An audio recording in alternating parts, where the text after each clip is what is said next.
Greetings once again. This is video number 2 in the Rediscovering Peace series. And as I mentioned in the previous video, this segment will be about the history of the presentation briefly. For the primary reason that it's important to realize that everything I'm going to share in the videos that follow is practical. It functions. It's been tested by yours truly for many years, sometimes quite radically. I really have pushed the envelope on this concept. I certainly pushed it in the first several years that I was creating it, and this is not just a mental or intellectual theory. This is not just something where I read a bunch of books, though I did read a bunch of books, and this is not about me just talking to a bunch of wise men and women, though I did have beautiful conversation with hundreds of men and women that I found and still find to be very wise. I did compile lots and lots of notes, and yet the core of this presentation comes from what I experienced when I put these truths into motion, when I pushed the envelope and tested them. And the only concepts that made the presentation, that made the cut, were the ones that always brought peace and always brought joy. And always brought, for lack of a better term, meaning. So that's why I'm giving this background, to kind of let you realize that this didn't just come from some dream I had. I lived this radically for 2 years, and I've been living it more or less radically and consistently ever since. So, that having been said, the brief history goes as follows. For the first 35 years of my life, I've been interested in seeking truth. I mean, we all seek the truth. We all seek our truth, and yet some people are a little more driven to delve into ethics and morality and justice and right action and meaningful living and purpose than others. And that's fine. There's nothing better or worse about that, but that's just who I've always been. I mean, I was kind of fantasizing about being a monk when I was in first grade, okay? That's unusual. I didn't even really know what a monk was, and ironically, for the last 6 years, I've essentially been a monk here in Germany. I've made this lovely warehouse into my own private monastery. No one actually kind of knows that. Very few people know that, but it's interesting. It's kind of come almost full circle. And yet, this interest and this fascination with right action and the meaningful life started to become more and more intense around the time I graduated college, in my mid-20s. It became really quite intense, where I knew, deep down, I just knew that there was something more to being human than being healthy as possible, living as long as possible, living as comfortably as possible, knowing as much pleasure and as little pain as possible, and having a family and then dying, or achieving great financial success and then dying. Those are all fine things in their own right. I don't put much weight on any of them, and yet people do, and that's fine. I'm not here to criticize those traditional goals. I just knew for me that there was something more to it, that this was a priceless opportunity we all had to be conscious, with a conscience, in an awake and aware organic body, and that we could maybe do something more with it and experience something more with this beautiful, brief life that we have to live. And so I just kept searching, and I would just read just towers of self-help books and philosophy books and psychology textbooks, and speak with professors and gurus and reverends and pastors and my homeless friends. Anyone I could speak with, I spoke with, and was really searching for what I felt would bring a more meaningful life. Yeah? And all the way up until the 2003, with adventures and interviews and readings, I couldn't get any further. I just kept reaching a dead end where I was essentially trying new things and reading new concepts and meditating different ways and giving Tai Chi a whirl, and these are all fine things to do. but I wasn't coming any closer to my goal of living a meaningful life, knowing real, deep-seated peace. Yeah, and so I was pretty close to quitting. I'd reached the point where I was just going to shrug my shoulders and do what my friends had told me and just give up and accept that there was no truth, capital T, and there was no meaning, capital M, and there was no purpose, capital P, and I was just going to, hunker down and make the best of it and just be normal with this weird cyclical life we have where, super happy based on external circumstances, and then scared or sad or angry based on external circumstances, and then happy, and this thing where we were somehow our joy was somehow limited or constrained by what was happening to us. It wasn't coming from within. It wasn't a constant that we could choose. So I was close to just giving up on that. And then I thought, well, to be fair, I haven't really courageously tested these principles. I haven't really gone out on a limb to really see if they work or not. I've just dabbled in them. I just looked at my life, and I just honestly assessed it as having lacked courage. It had great intention, but I had lacked the courage to really lay it on the line. And so I basically vowed that before I quit my search, I was going to have to go and really lay it on the line. I was going to have to go and take a list of all these values that I had been taught were good. Generosity, kindness, compassion, honesty, gratitude, etc., etc. And I was going to radically test them, create social experiments with myself as the experimentee, so that if anyone was going to be harmed, it was going to be just me. That was my intention. And push the envelope and see how far I could push these virtues in all sorts of situations, trying to reach that point where they no longer worked, where they actually caused pain, suffering, death, as opposed to peace, joy, and deep-seated contentment. Okay? So, essentially, I spun my finger on a globe, and my finger landed on the big island of Hawaii. Seriously, that actually happened, which I found then as amusing as I find today. It's the most isolated landmass on the planet, and that my finger was right there in the middle of this massive blue ocean, bing. So I got a one-way ticket, and I took no money with me, one backpack. It was a pretty full backpack. I ended up jettisoning a lot of my stuff. You don't need a lot of stuff. Side hint, you don't need a lot of stuff. So I had one backpack, no money, and I commenced a 2-year experiment on the big island of Hawaii, living homeless, or as my homeless friend said, home free. You're not homeless, dude. You're home free. So I was home free, sleeping on a bench for the most part, those 2 years, and on a daily basis attempting to construct experiments where I could test kindness, I could test compassion, embodying these virtues in the moments it was most difficult to do so, when I least wanted to do so, when it seemed most dangerous to do so. And oddly enough, though quite a few of these values fell by the wayside and didn't make the cut, hope, trust, tolerance, there's a long list that I'll cover later, and I think it's video 6. But there's a long list of lesser virtues that just, once you push them to a certain point, they did cause pain, they did break apart, and they did not function for peace and joy.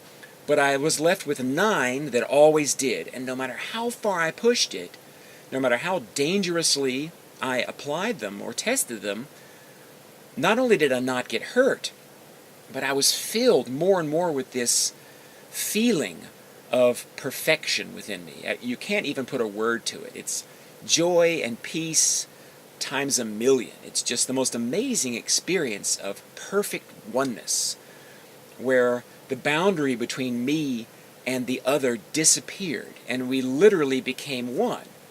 And I started realizing that a lot of the philosophical tenets that I had been taught didn't have limitations. That when Jesus said, love your enemy, right? Or Lao Tzu in the Tao Te Ching says, you're never safer, you're never more invulnerable than when you're open and vulnerable, right? When you open yourself. this is actually a truth. It is, and it resonates with not only the fundamental tenets of all the great spiritual practices in the world, the religions of the world, but it also makes sense according to basic human psychology and basic human sociology. It all makes sense, and no one was teaching this stuff. No one was pulling the trigger and saying, by the way, here's a neat little tool for your tool bag. Here's a neat little part of being human that you can actualize whenever you wish. I hadn't read it in any of the religions that had developed over time. No psychology textbooks, no sociology books, no self-help books, not a one of them. And I read a lot of them. And so it became clear that this was the what. And this what became this presentation, essentially.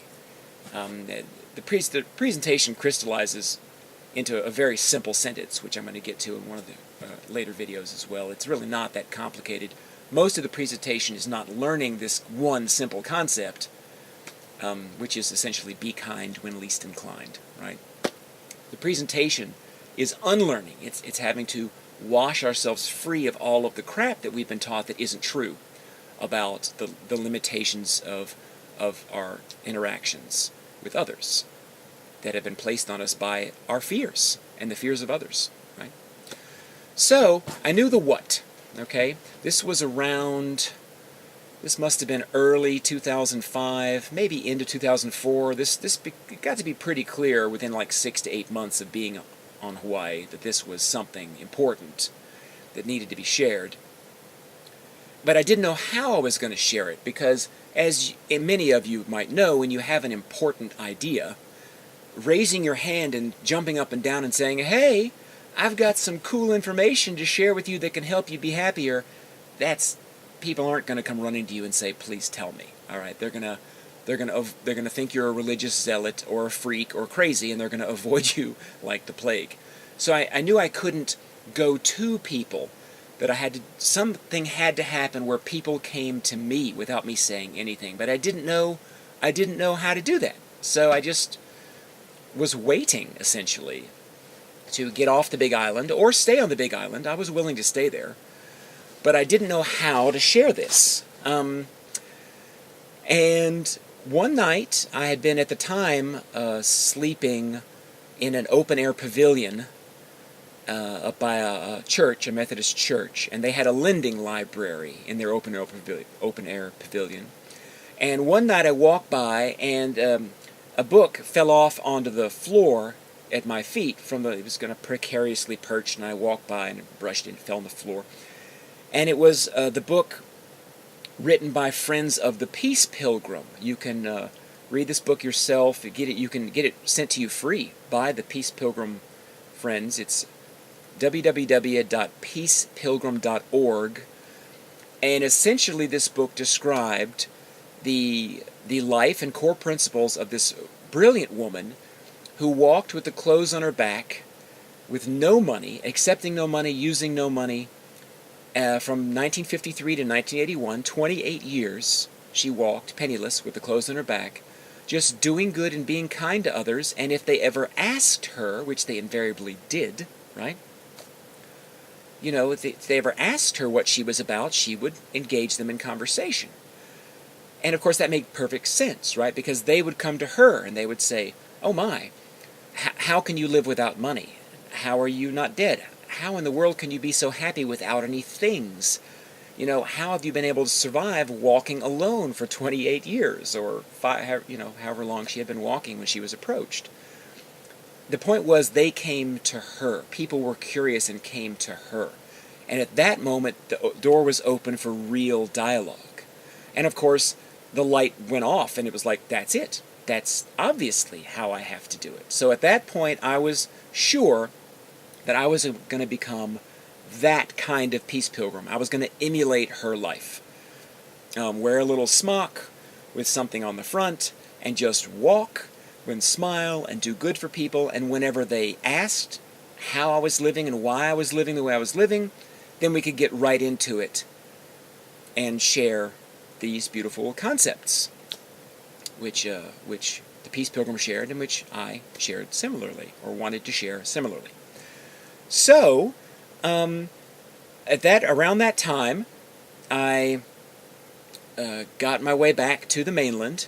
I received a gift of a plane ticket back to the mainland, got off the rock, and with great gratitude left the big island of Hawaii, and had received and ordered about 15 of those Peace Pilgrim books, and either mailed them or gave them to my closest friends and family, because I knew I couldn't explain what I was about to do, but the book was laid it out pretty clearly. And so my mother read the book and asked me to share what I had learned, and I did at the dinner table one night with her and my stepfather, and my brother was also there.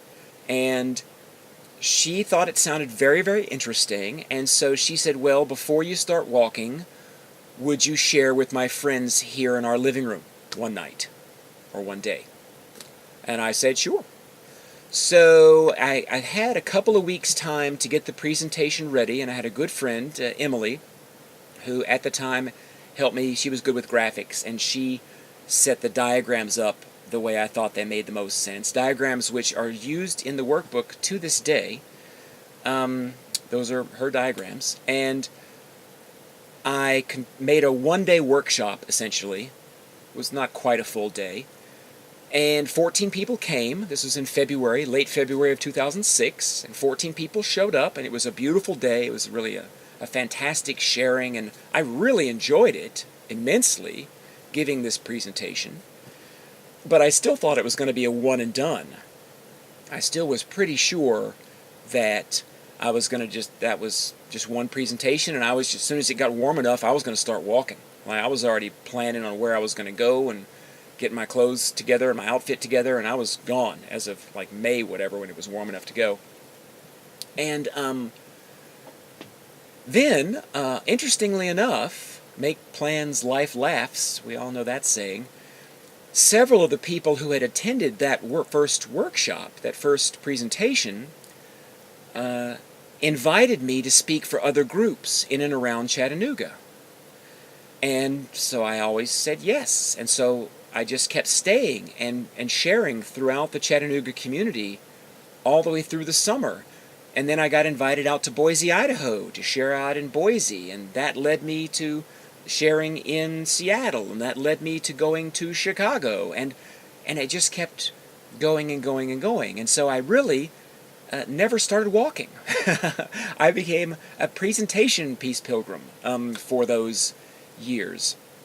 I did take several pilgrimages over shorter stints of time during that 6-year period, but it became more about going to a community via bus or plane, serving people however they needed service, caring for their kids, caring for their animals, tending their gardens, watching their homes, and then while there, giving presentations or a presentation or two to various groups, and then moving on to the next community. And I did this for about 6 years until I came to Germany, and in the end of 2011. And that brings us up to the present date. And of course, in Germany, I haven't lived as radically. I have a job. If you look at me from the outside and you don't know this history and you don't know me, all you see is a warehouse worker. More power to warehouse workers the world over, but certainly not someone you would come up to or be inspired to say, hey, do you have any information about the meaning of life, right? So I've not been asked one time to give this presentation in Germany. I was almost asked once, but almost. And so, and I, regardless of how much longer I stay here, if I'm asked to do it in German, I would love to do it in German. That could be a lot of fun. Maybe someday I will make a series of videos in German. Who's to say? But on the assumption that I don't get asked to do it here, and that maybe I won't get asked to do it ever again. I'm not going to just give it on my own. I have to be asked. And if I'm asked, I always say yes. If I am not blessed to share it again, the videos that follow are the core of it, the heart of it. They don't go nearly as in depth. The beautiful thing about these sharings for groups of people is it always is different. There's questions and discussions and many debates involved, and it always goes in a different direction. Every presentation is different, and they all go much, much deeper than this series of videos will go. And yet, the basics are all going to be here in this series of videos. So that's essentially that. And now you know the background, and the next video is going to kind of build the foundation. It's going to be kind of just the basic concepts that underlie the presentation. That'll be video number 3. Anyway, love you guys. Thanks for tuning in, and I'll see you in the next video. Peace out. Peace.